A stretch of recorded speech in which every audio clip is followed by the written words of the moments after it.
Hello everyone. Welcome to Module 8.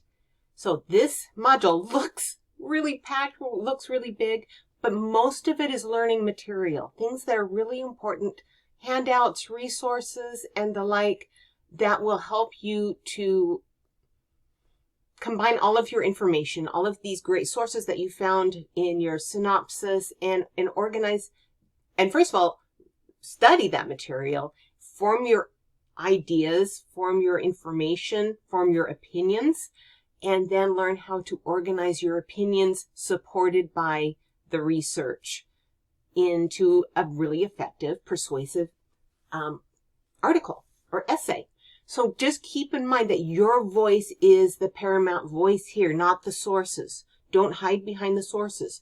You make your argument first, or you share your opinions first. You state your thesis. You open up each, paragraph or section with clear topic sentences that share your different opinions, the different stances that you're taking, the different points you want to make in your voice, and then you turn to the sources to back up those points.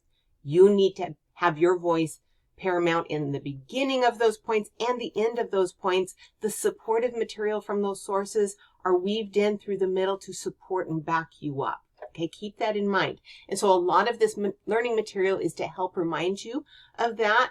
Right here, we have a couple handouts and tutorials on how to integrate material from sources into your writing in a very effective way. So you're not simply cutting and pasting and dropping them in without any explanation. Keep in mind that your reader doesn't know how your mind is working. Your reader doesn't know what you're thinking or the points that you're trying to come across. And what seems obvious to you as you're weaving different, sources and different ideas into your essay will not be obvious to your reader, right? They see things very differently. And besides, when we read our own writing, we automatically fill in the gaps because we already know what we're trying to say. Our readers don't have that ability. All they have to go on is what is written in the essay and the guidance that we provide for them, the explanations that we provide for them, and the connections that we write out and explain and provide for them. So keep that in mind. Okay, so this is a great material on incorporating source material through paraphrasing and summarizing. And paraphrasing is the strongest way, okay, to bring in source material, putting it into your own words, and then always citing and telling your reader what that material comes from, what source. But also when there is something that is quote worthy, I'm going to open this. This is a fantastic video from ASU that I just kind of swiped about integrating quotes using this swag method. And I have an example of using it down here. This won't make a whole lot of sense without reading that or watching that video, but that is a really helpful video on how to effectively integrate quotes into your writing and not just drop them in. Remember, a full sentence is rarely quote worthy. It's much more effective and much more proper to quote, to paraphrase what you can paraphrase and then quote just the meaningful and powerful phrases that you want to emphasize. Also down here is another acronym, sorry, but this is a fantastic source on organizing your content using this MEAT method, main idea, evidence, analysis, and tie to the thesis. Okay, so this is how you would organize the paragraphs or the sections of your essay. Okay, and I've got a little video here or a little PowerPoint here, just kind of walking through some of the key points of that and a sample type of an outline. Next, I'm just going to go through here rather than looking out there. One thing that's fantastic about TED Talks. If you're familiar with TED Talks, they are opportunities for experts out there in the field. They have 20 minutes to share something meaningful from their work, something they've discovered, something they've researched, or something they're working on.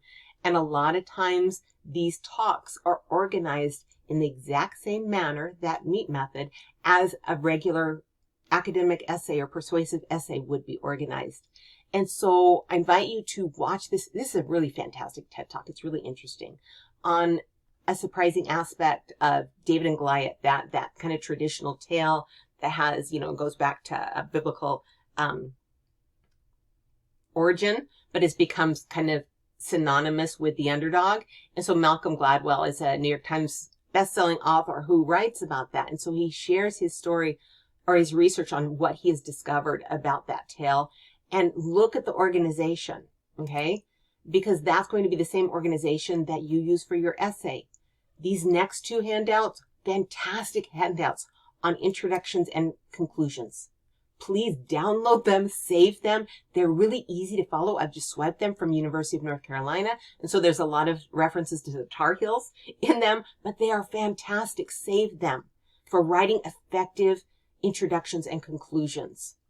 And then what we have going on is I'm inviting you to write out your outline. Okay, this is just bullet point outline. I'm sharing with you a template that you can kind of follow the pattern to, but make a plan. Make a plan. This is kind of like a blueprint of the organization of your essay, and then you can follow it, and it makes the writing so much easier. And when you're writing on purpose with a plan, things come together in a much more organized manner. Without this kind of planning ahead of time, it's really easy for an essay to just kind of turn chaotic. Here's an idea, there's an idea, just kind of throwing things down.